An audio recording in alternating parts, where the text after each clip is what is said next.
సరిహద్దుల్లో యుద్ధ మేఘాలు కమ్ముకున్నాయి. ఏ క్షణంలోనైనా భారత్ పాకిస్తాన్ల మధ్య వార్ తప్పదనే సంకేతాలు వెలువడుతున్నాయి. ఇరు దేశాలు సరిహద్దులకు సైనిక బలగాల్ని ఆయుధాల్ని తరలిస్తున్నాయి. ప్రాదేశిక సముద్ర జలాల్లో యుద్ధ నౌకలను మోహరిస్తున్నాయి. ఒకవేళ యుద్ధం వస్తే పరిస్థితి ఏంటి? రష్యా యుక్రెయిన్ల మధ్య జరిగినట్లుగా ఏళ్ల తరబడి యుద్ధం కొనసాగుతుందా? అంత సీన్ లేదంటున్నారు విశ్లేషకులు. భారత్తో మరోసారి కయ్యానికి కాలు దువ్వుతోంది పాకిస్తాన్. సరిహద్దు వెంబడి కవ్వింపు చర్యలకు పాల్పడుతోంది. తమపై దాడి చేస్తే గట్టిగా తిప్పికొడతామంటూ ఓవర్ యాక్షన్ చేస్తోంది.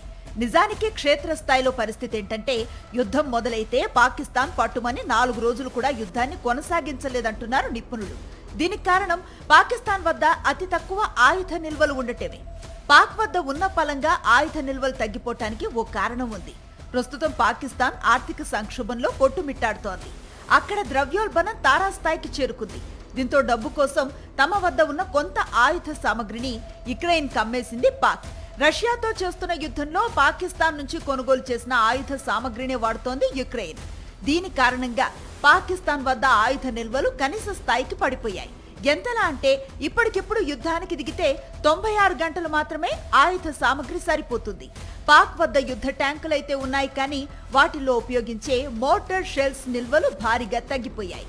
కీలకమైన 155 AM షెల్స్, 122 mm రాకెట్ల సంఖ్య పాక్ వద్ద తక్కువగా ఉంది. భారత్ పూర్తి స్థాయిలో యుద్ధాన్ని మొదలు పెడితే ఇప్పుడున్న ఆయుధ నిల్వలతో అడ్డుకోవటం పాకిస్తాన్ వల్ల కాదు. అందుకే తమ వద్ద అణుబాంబులున్నాయంటూ మేకపోతు గాంభీర్యాన్ని ప్రదర్శిస్తోంది పాకిస్తాన్. యుద్ధ మేఘాలు కమ్ముకున్న నేపథ్యంలో అత్యవసరంగా సమావేశమైన పాక్ కమాండర్లు ఇదే అంశంపై చర్చించారు. ఉన్న ఫలంగా మోటార్ షెల్స్ ను తయారు చేయడం అసాధ్యమనే అభిప్రాయానికి వచ్చారు. నిజంగా యుద్ధం ముంచుకొస్తే చైనా సహాయం కోరాలని ఆ దేశం నిర్ణయించింది.